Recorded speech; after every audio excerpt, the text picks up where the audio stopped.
பழைய 500 மற்றும் 1000 ரூபாய் நோட்டுகள் செல்லாது என்ற மத்திய அரசின் நடவடிக்கையால் தமிழகத்தில் உள்ள 4474 தொடக்க வேளாண்மை கூட்டுறவு கடன் சங்கங்கள் விவசாயிகளுக்கு தரமான உரம் மற்றும் விதைகளை வழங்க இயலவில்லை என்று தமிழக அரசு தெரிவித்துள்ளது. கூட்டுறவுத்துறை அமைச்சர் செல்லூர் ராஜு தலைமையில் நடைபெற்ற ஆய்வுக் கூட்டத்தில் தமிழக அரசு புகார் தெரிவித்துள்ளது. இதுகுறித்த கூடுதல் தகவல்களை தருகிறார் எமது செய்தியாளர் பாஸ்கரன். சொல்லுங்க, அமைச்சர் தலைமையில் நடைபெற்ற ஆய்வுக் கூட்டத்தில் கூட்டுறவு வங்கிகள் குறித்து எத்தகைய விவாதம் நடைபெற்றது? 4474 கூட்டுறவு சங்கங்கள் மூலமாக விவசாயிகளுக்கு கிடைக்கக்கூடிய பயிர்க்கடன் உள்ளிட்ட பல்வேறு கடன்கள் கிடைக்க முடியாத சூழ்நிலை இருக்கிறது. 500, 1000 நோட்டுகள் செல்லாது என்று அறிவிப்பால் முற்றிலுமாக வங்கியுடைய சேவை மக்களுக்கு கிடைக்கப்பெறாத சூழ்நிலையில் வங்கிகள் முடங்கி கிடைக்கிறது தான் கூட்டுறவுத்துறை அமைச்சர் செல்லூர் ராஜு தலைமையில் வங்கி அதிகாரியுடைய ஆலோசனை கூட்டத்தில் கலந்து ஆலோசிக்கப்பட்டு இந்த தகவலை செய்திக்குறிப்பு மூலம் வெளியிட்டிருக்காங்க. தொடக்க வேளாண்மை கூட்டுறவு சங்கங்களுடைய துணைத் தலைவராக பாஸ்கர் நம்மிடம் இருப்பார், அவரிடம் கேட்கலாம்.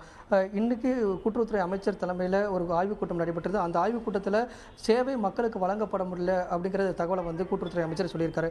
உங்களுக்கு கூட்டுறவு சங்கங்கள் தற்போது 500, 1000 நோட்டுகள் செல்லாது என்ற அறிவிப்பு வெளியானதுக்கு பிறகு என்ன மாதிரி நடைமுறை சிக்கல்கள் இருக்கிறது? தமிழகத்தில் 4480 தொடக்க கூட்டுறவு சங்கங்கள் இருக்கின்றன. 23 மாவட்ட மத்திய கூட்டுறவு வங்கிகள் இருக்கின்றன.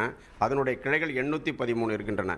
தமிழகத்தினுடைய மூளை முடுக்குகள் எல்லாம் கூட்டுறவு வங்கிகள் தான் சேவை புரிந்து வருகின்றன.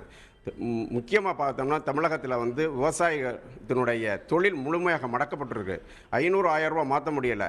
பயிர்க்கடன்கள் வழங்க முடியலை. பயிர்க்கடன்கள் வழங்கப்பட்ட பயிர்க்கடன்கள் வசூலிக்க முடியலை. நகைக்கடன்களை கொடுக்க முடியலை. நகைக்கடனை வசூலிக்க முடியலை. இன்றைக்கி பிடிஎஸ் பொது விநியோக திட்டம் முழுமையாக முடக்கப்பட்டிருக்கு. இந்தியாவினுடைய ஆதாரமே விவசாயம் தான். அந்த விவசாயத்திற்கு உறுதுணையாக இருக்கிறது எங்களுடைய கூட்டுறவு கடன் சங்கங்களும் கூட்டுறவு வங்கிகளும் தான்.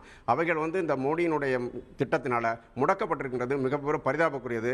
இதே கருத்தை இன்றைக்கு மாண்புமிகு கூட்டுறவுத்துறை அமைச்சர் செல்லூர் ராஜு அவர்கள் இன்றைக்கு தலைமைச் செயலகத்தில் அறிக்கை வெளியிட்டிருக்கிறார். இதை நிவர்த்தி செய்யவில்லை என்றால் இந்தியாவினுடைய விவசாய தொழிலும் கூட்டுறவு வங்கிகளும் முடக்கப்படும்.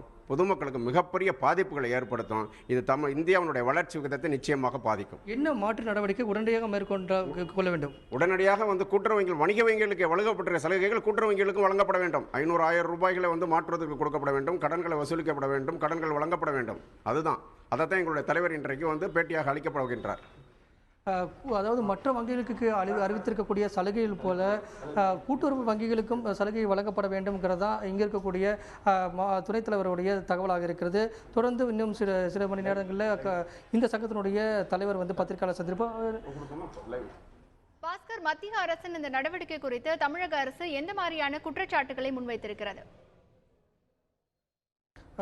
தொடர்ந்து ஏற்கனவே கடந்த ஆண்டுகளில் பல்வேறு அதாவது உரிய முறையில் பயிர்க்கடனை செலுத்தியவர்களுக்கு மீண்டும் பயிர்க்கடன்கள் வழங்கப்பட்டு வந்தது. வாடிக்கையாளர்கள் முன்கூட்டியே பயிர்க்கடன்கள் விவசாய கடன்களை செலுத்தினா அவர்களுக்கு மானியம் வழங்கப்பட்டு வந்தது உள்ளிட்ட பல்வேறு தகவல்களை இந்த செய்திக்குறிப்பின் மூலமாக கூட்டுறவுத்துறை அமைச்சர் தெரிவித்திருந்தார்.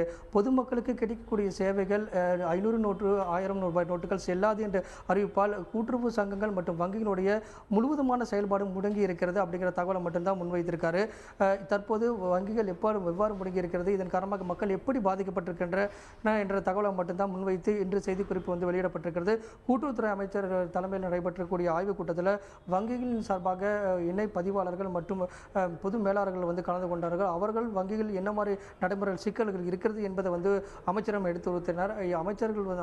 கூட்டுறவுத்துறை அமைச்சர் இன்று மக்களுக்கு எந்த மாதிரி பாதிப்பு கிடைக்கப்படவில்லை, என்ன பிரச்சனைகள் மேற்கொண்டு வருகின்றனர், நடைமுறை சிக்கல்கள் என்ன இருக்கிறது அப்படிங்கிற தகவலை மட்டும்தான் கொடுத்திருக்காரு.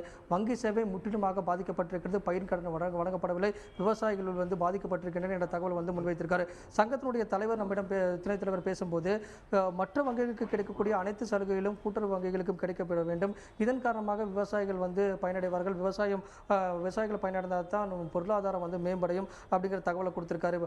தனியார் வங்கிகள் மற்றும் அரசு வங்கிகள் கிடைக்கக்கூடிய அனைத்து விதமான சலுகைகளும் அங்கு கூட்டுறவு வங்கிகள் மற்றும் சங்கங்களுக்கு வாடிக்கையாளர்கள் உள்ளவர்களுக்கும் கிடைத்தால் மட்டுமே இந்த பிரச்சனையில் தீர்வு ஏற்படுங்கிறதா துணைத் தலைவர் பாஸ்கரனுடைய தகவலாக இருக்கிறது.